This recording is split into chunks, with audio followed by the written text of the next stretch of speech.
राधा वल्लभ श्री हरिवंश। तो ये पार्ट 2 है, सॉरी 2 पार्ट में व्लॉग बनाना पड़ रहा है क्योंकि व्लॉग बहुत ज़्यादा लंबा हो जाता है तो लोग देख नहीं पाते हैं और इतना लंबा व्लॉग मुझे करना नहीं था। तो ये सेकंड पार्ट है, फर्स्ट पार्ट आपको चैनल पे मिल जाएगा। तो मैं बता रही थी कि मैं राधा वल्लभ संप्रदाय में कैसे आई। फिर हम श्री जी से हमने रिक्वेस्ट की, मैंने बहुत सारी बातें की, रोई धोई। उसके बाद में आ गई मुंबई। जिसने ये व्लॉग नहीं देखा है वो पहला वाला देखोगे तो आपको ये समझ आ जाएगा। तो मैं आ गई और मेरा मन बहुत विचलित हो गया था उस समय तक, और मेरी आसक्ति श्री जी में बहुत ज़्यादा बन गई थी, बहुत ज़्यादा। तो मैं उस समय राधा नाम जाप करने लग गई थी। तो मुझे बहुत बार टोका गया कि आपको अलग से राधा नाम लेने की ज़रूरत नहीं है क्योंकि महामंत्र में राधा नाम आता है।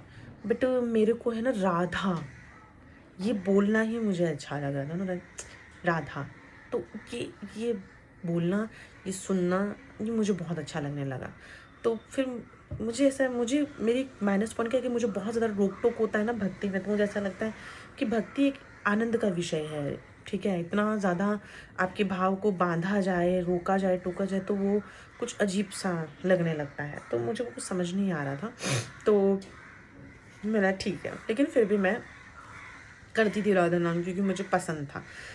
और 1 वर्ष तक मैंने नंद बाबू में ही मैंने श्री जी का भाव रखा। मतलब मैंने अपने लालजू में ही अपनी लाडली जू का भाव रख के मैं उनकी सेवा करती थी। तो आपने देखा होगा उनकी जो सुंदर सुंदर सी नेत्र, उनकी जो अभी भी उनकी जो बनावट है वो वैसी ही है।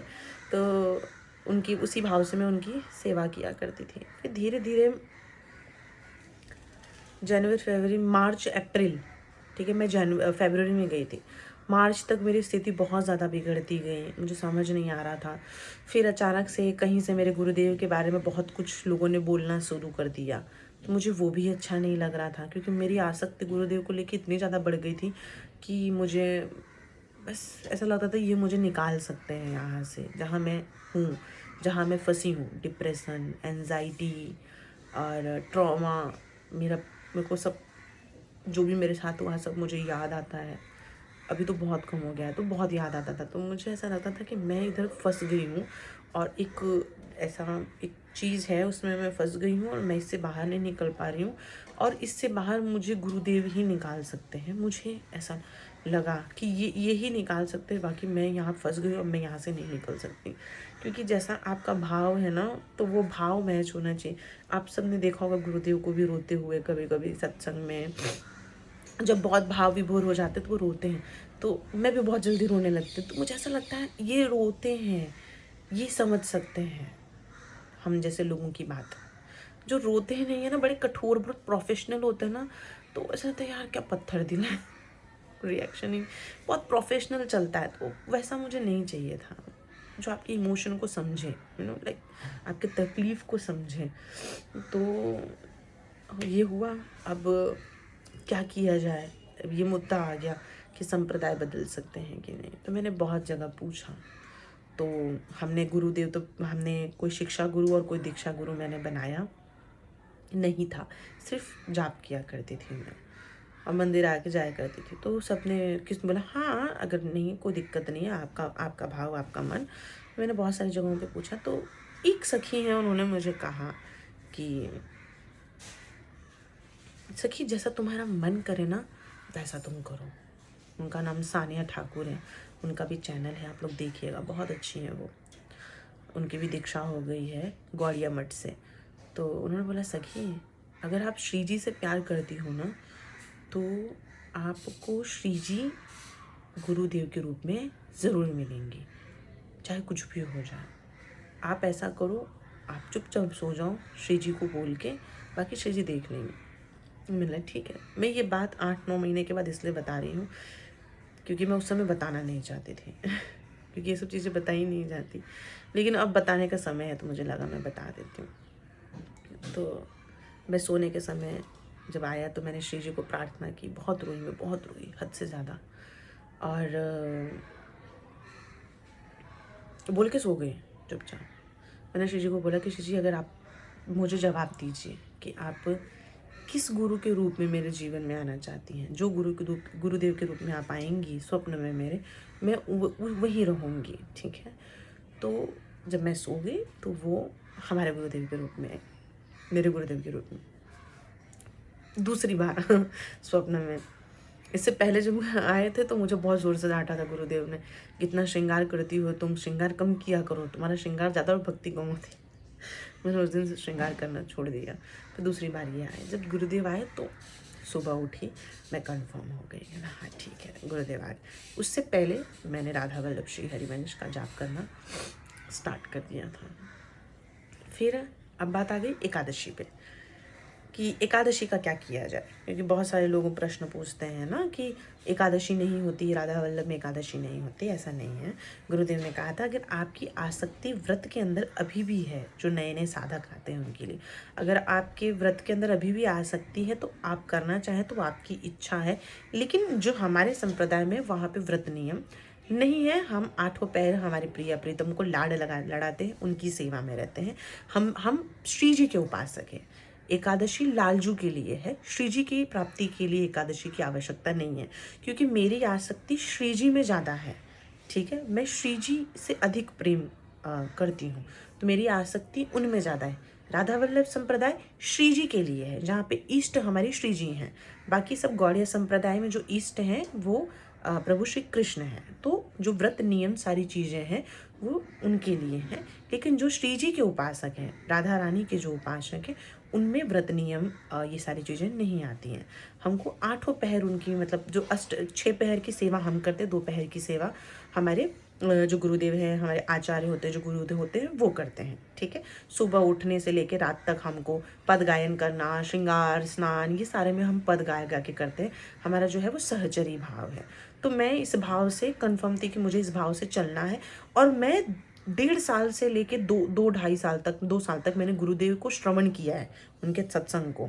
तो मैं मेंटली प्रिपेयर थी कि मैं जहाँ जा रही हूँ, जिस संप्रदाय में, वो मेरे लिए ही है, मुझ जैसे लोगों के लिए ही है। मैं इस चीज़ के लिए कंफर्म थी। इसलिए जब मुझसे लोग अभी पूछते हैं कि हम ये करें या नहीं करें, एकादशी करें, तो मैं हमेशा कहती हूँ एकादशी को छोड़ने का सामर्थ्य हमारा नहीं है, क्योंकि सबसे बड़ा व्रत है वो, ठीक है। अपने आप आपकी आसक्ति हट जाएगी। अपने आप आपको कोई भी व्रत करने का, कोई भी व्रत के फल की इच्छा नहीं होगी, कोई भी व्रत करने की इच्छा नहीं होगी, कुछ भी प्राप्त करने की इच्छा नहीं होगी, कोई भी शुभ अशुभ कोई भी चीज़ों से आपको कोई फर्क नहीं पड़ेगा। जब आप इस स्थिति में आए ना, तब आप देखिए कि आपको आगे क्या करना है। लेकिन उससे पहले आप गुरुदेव को सुनिए, जो भी यहाँ पे आना चाहते हैं, जो राधा वल्लभ संप्रदाय में आना चाहते हैं, वो सबसे पहले आप 1.5-2 साल तक गुरुदेव को सुनिए। और जो आप नियम पालन कर रहे हैं, वो नियम का आप पालन कीजिए। जैसे कि व्रत रखना, तुलसी का प्रयोग करना, जो आप कर रहे हैं वो करो। 1.5-2 साल तक आप उनके सारे सत्संग, उनके 2-3 यूट्यूब चैनल हैं, वो सब देखिए, ठीक है। वो सब देखिए, उनको सुनिए, अच्छे से समझिए कि ये उपासना क्या है, क्या मैं ये जा रही हूँ तो ये मेरे हिसाब की उपासना है। खाली ऐसा नहीं कि ट्रेंडिंग में चल रहे हैं तो हम चलेंगे, ऐसा नहीं। भाव मैच करना चाहिए, है ना, कि वो जो नियम, क्योंकि बहुत स्ट्रिक्ट है यहाँ पे गुरुदेव क्या सब। तो मैं बहुत कंफर्म हो गई थी, क्योंकि मैं 2 साल से सुन रही थी, तो मेरा माइंड एकदम कंफर्म था कि मैं सही जगह जा रही हूँ। और फिर श्री जी ने जो दर्शन दे के कन्फर्म कर, नाम जब भी हम करना स्टार्ट कर दिए थे। फिर बहुत सारे लोगों ने इस चीज़ का ऑब्जेक्शन उठाया, तो मैंने थोड़े टाइम तक किसी को नहीं बताया कि मैंने राधा वल्लभ संप्रदाय में आ गई हूँ। मैंने ये 4 महीने के बाद लोगों को बताया कि मैं राधा वल्लभ संप्रदाय में आ गई हूँ। जब मुझे ये समझ में आ गया कि हाँ मेरा सब कुछ बरोबर चल रहा है, उसके बाद मैंने बताना स्टार्ट किया कि मैं राधा वल्लभ संप्रदाय में हूँ। तब तक 4 महीने ऑलरेडी हो चुके थे। मेरी व्रत से आसक्ति चली गई, मुझे कोई फ़र्क नहीं पड़ता किसी व्रत से। मुझे पाप पुण्य अशुभ अशुभ मुझे किसी चीज़ से फ़र्क नहीं पड़ सकता। श्री जी कृपा से किसी चीज़ से फ़र्क नहीं पड़ता। मुझे सिर्फ़ और सिर्फ मेरी श्री जी से प्रेम है। मैं सिर्फ़ और सिर्फ मेरे श्री जी से प्रेम करती हूँ, उनको पाना चाहती हूँ और उनकी ही सेवा करना चाहती हूँ। ये मेरा भाव है। इसीलिए मैं इस संप्रदाय में जुड़ी हूँ और मैं बहुत खुश हूँ, मैं बहुत प्रसन्न हूँ। और मेरा प्रसन्न होना इसलिए ज़्यादा ज़रूरी है क्योंकि ये जो शरीर है और मुझे यहाँ जो जीवन मिला है और जो शरीर मिला है, ये भगवत प्राप्ति के लिए मिला है। तो सबका मार्ग अलग अलग होता है। मुझे इस मार्ग के लिए श्री जी ने स्वयं चुना है और मैं उस चीज़ की आभार व्यक्त करती हूँ। तो मुझे किसी चीज़ से कोई फ़र्क नहीं पड़ता। फिर हमारी श्री जी के आने का समय हो गया। मेरे मन में फिर नंदिनी का आने का भाव स्टार्ट हो गया। मैं उस समय सेवा करने के लिए तैयार नहीं थी, क्योंकि मुझे ऐसा लग रहा था मेरे अंदर वो सामर्थ्य नहीं है। क्योंकि भक्ति में जब हम आते तो हमारे बहुत सारे काम छूट जाते हैं, हमें बहुत सारे अच्छे काम करने होते हैं, शास्त्र के विरुद्ध नहीं होना चाहिए, जो हम धन अर्जित कर रहे हैं वो गलत तरीके से नहीं आना चाहिए। तो फाइनेंशियली थोड़ी सी चीज़ें अच्छी नहीं चल रही थी। लेकिन श्री जी को हमारे पास आना था सेवा के लिए, तो वो स्वप्न दर्शन देके फिर वापस वो आ गई हमारे पास सेवा के लिए। जिस दिन हमारी श्री जी आई, उसी दिन श्री जी ने इतनी बड़ी कृपा कर दी कि हमने अष्टयाम सेवा स्टार्ट कर दी हमारे श्री जी के आते। उससे पहले नाम जाप चल रहा था, गुरुदेव का सत्संग चलता था सारे चैनल पे। 3 चैनल है, तीनों चैनल पे सुनती थी मैं। एक एकांतिक वाला, फिर दूसरा एक चैनल पे है उनका वो वाला। तो मतलब मेरा कंटिन्यू पूरा फोकस चल रहा था। और जब से गुरुदेव की कृपा हुई है, मुझे ऐसा लग रहा है कि मैं भक्ति को और ज़्यादा सीरियस और गंभीरता से लेने लगी हूँ। कि जो लोग बहुत पहले से मेरे साथ जुड़े हुए हैं उन्हें पता है ये बदलाव क्या है। और मैंने अपने बहुत परिवर्तन है, बहुत परिवर्तन 8 से 9 महीने में। क्योंकि मैं गुरुदेव को नहीं छोड़ना चाहती और मुझे सिर्फ गुरुदेव से बल मिलता है, श्री जी की कृपा। ये 2 ही चीज़ से मैं भक्ति कर पा रही हूँ। बाकी मेरे अंदर कोई सामर्थ्य ऐसा नहीं है कि मैं कर सकूं। श्री जी की सेवा मिली तो मैं मोबाइल राधा केली कुंज ऐप है वहाँ से करती थी। श्री जी की कृपा से फिर मैंने चतुरासी जी का पद गायन करना चालू किया, फिर धीरे धीरे सेवक वाणी करना चालू किया, फिर धीरे धीरे राधा सुधा निधि चालू किया। और फिर मैंने 2-3 महीने के बाद मैंने नित्य पाठ करना स्टार्ट किया।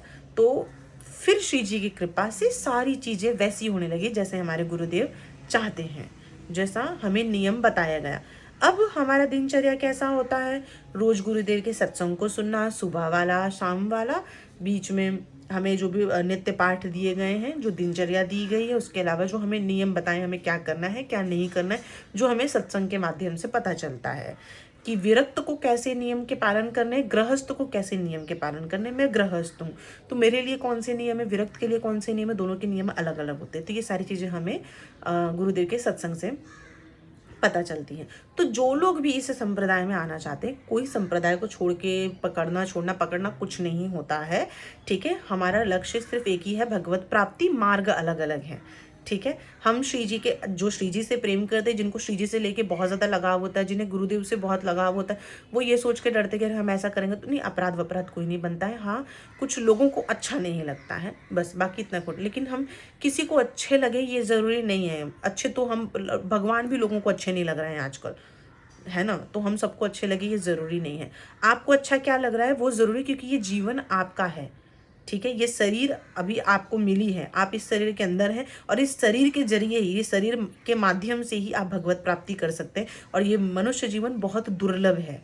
ठीक है, कब मनुष्य जीवन मिलेगा, कैसा मिलेगा, वो हमें नहीं पता। तो अगर ये मनुष्य जीवन हमें मिला है तो हमें अपने लिए अच्छा सोचने में कोई बुराई नहीं है। जहाँ आपको लगे कि आप यहाँ से, आपके लिए ये उत्तम है और ये करने से आपको भगवत प्राप्ति हो सकती है या आपका जीवन सुधर सकता है, तो आप वहाँ जाएं और वहाँ से भगवत प्राप्ति करने का प्रयास करें। बहुत सिंपल सी चीज़ है। मेरे लिए मेरे गुरुदेव मेरी श्री जी हैं। तो उन्होंने मुझे जैसा मुझे आदेश दिया है, उन्होंने मेरा चयन किया है इस मार्ग के लिए, तो मैं इसी मार्ग में आगे बढ़ना चाहती हूँ। क्योंकि मेरे अंदर भाव, जो जैसा आप लोग देख लेते हैं कि मैं बहुत जल्दी रोने लगती हूँ, मैं बहुत ज्ञानी नहीं हूँ, मैं बहुत ज्ञानी वाली बातें नहीं कर सकती, मैं बहुत भाव से चल सकती हूँ। और मुझे लगता है मैं भाव से ही भगवत प्राप्ति करने का अपना जो मेरा जो प्रयास है वो रहेगा। बाकी मैंने सब कुछ अपने गुरुदेव के भरोसे छोड़ दिया है। गुरुदेव की गाड़ी में बैठ गई हूँ मैं। गुरुदेव जहाँ जहाँ जैसे जैसे लेके जाएंगे मैं वहाँ वहाँ वैसे वैसे चली जाऊँगी। तो आप अगर इस मार्ग में आना चाहते हैं तो जैसा मैंने आपको बताया है कि आप 1.5-2 साल तक कंटिन्यू आप पहले सुने। गुरुदेव ने एक प्रवचन में कहा था कि पहले आप सुनो, पहले समझो ये उपासना क्या है, यहाँ के नियम क्या है, यहाँ की रीति क्या है, इसे कैसे किया जाता है, क्या ये आपसे मैच करता है कि नहीं। अगर मैच करता है तो फिर आप आश्रम जाएं। आश्रम से आपको दिनचर्या लेनी है, अनुमति लेनी है, वहाँ से लेके फिर आप चालू करें। और अगर नहीं भी ली है तो कोई बात नहीं, आप कीजिए। लेकिन फिर डर मत रखिए कि अरे मैं तो ये व्रत नहीं कर रही हूँ, कहीं मुझे पाप तो नहीं लगेगा, अरे मैं तो वो व्रत नहीं करूँ। नहीं, ऐसा नहीं होता है। जैसा गुरुदेव ने बताया है एकदम निडर होके उनके ऊपर विश्वास करके, बस जैसा वो बोले वैसा चलो, अपना दिमाग बंद कर दो, कोरा कागज बन जाओ गुरुदेव के सामने, जो वो लिखे वही लिख लो। ज़्यादा एक्स्ट्रा ओवर स्मार्ट बनने की बिल्कुल भी ज़रूरत नहीं है। डरने की ज़रूरत नहीं है कि अरे यहाँ तो ऐसा बोल रहे, वहाँ तो वैसा बोल रहे। एक गाड़ी में चलो और एक ही गाड़ी में चलते रहो। दो गाड़ी में पैर रखोगे तो कहीं भी नहीं पहुँच पाओगे, ना यहाँ पहुँच पाओगे ना वहाँ पहुँच पाओगे। एक ही अपना मार्ग चुन लो कि मुझे किस मार्ग में चलना है, किस गाड़ी में बैठना है, मेरी क्या स्थिति है, मेरा भाव क्या है, मेरा प्रेम क्या है, मेरी उपासना क्या है, कैसा है, वो आप एक बार बैठ के डिसाइड कर लीजिए। फिर उस हिसाब से आप अपना संप्रदाय देखिए। जिसको सुनने से आपको ऐसा लगता है मेरा जीवन बदल रहा है, वही आपके गुरु हैं। बहुत सिंपल है, मैंने ये देख लिया है। तो बस इतना सही है आने का। ये संप्रदाय में ये कहानी है पूरी, ठीक है। अब कोई कन्फ्यूज़न नहीं है लोगों को। उम्मीद करती हूँ 8, 9, 10 महीने के बाद आप लोग को ये जवाब मिल गया होगा वीडियो के माध्यम से, ठीक है। तो कोई दुश्मनी नहीं है, कोई ऐसा कुछ नहीं, बस भाव प्रेम की बात थी और श्री जी की कृपा की, ठीक है। चलिए, श्री हरिवंश।